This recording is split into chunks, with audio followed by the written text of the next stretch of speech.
मंच में कोडरमा की लोकप्रिय सांसद सर केंद्रीय महिला बाल विकास मंत्री माननीय श्रीमती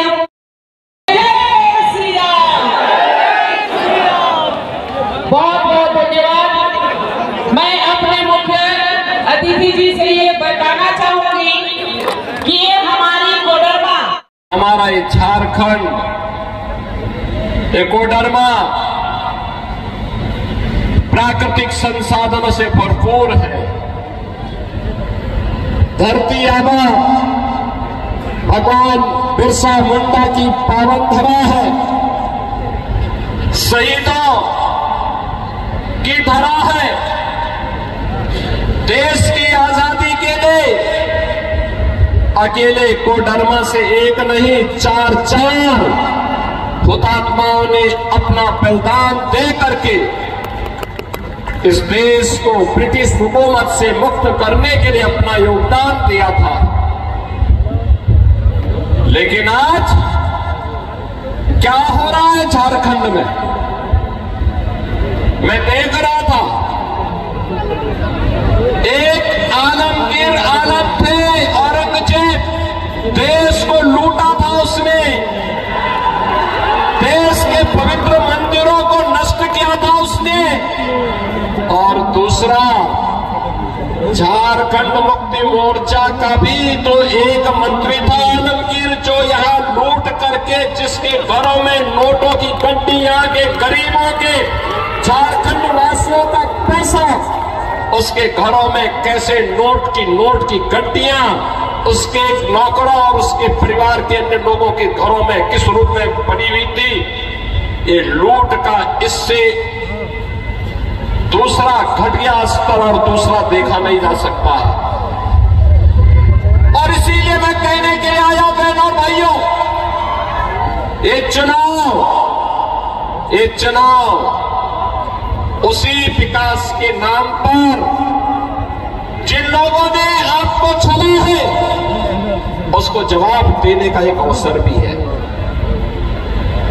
भारतीय जनता पार्टी,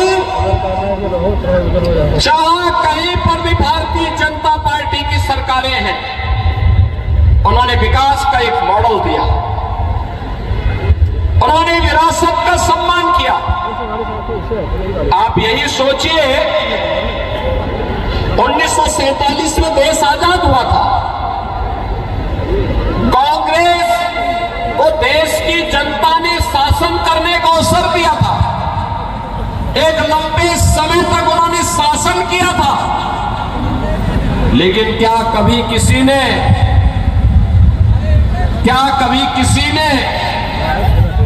गरीबों के लिए ईमानदारी से कोई योजना चलाई? बहनों और भाइयों, मोदी जी जब 2014 में प्रधानमंत्री बने थे, मीडिया ने उनसे पूछा था कि प्रधानमंत्री बनने के बाद आपका एजेंडा क्या होगा। मोदी जी ने कहा, एक लाइन में उन्होंने कहा था, सबका साथ और सबका विकास।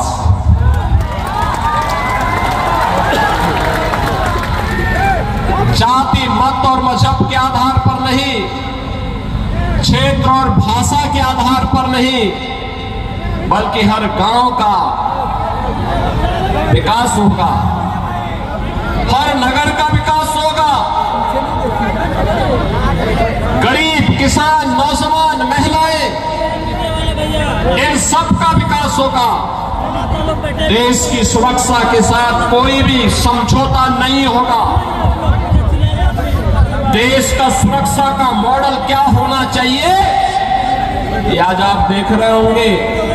कांग्रेस की सरकारें हुआ करती थी,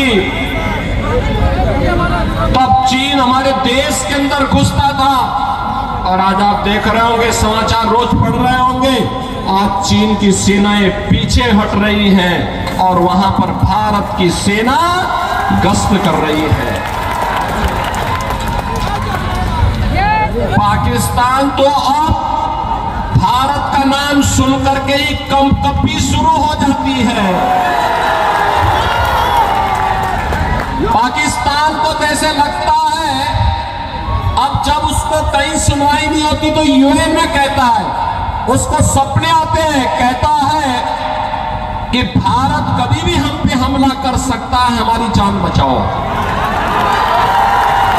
सरकार तो ऐसे होनी चाहिए जो दुश्मन के दिल को दहला सके, और यही आज भारत की सरकार कर रही है।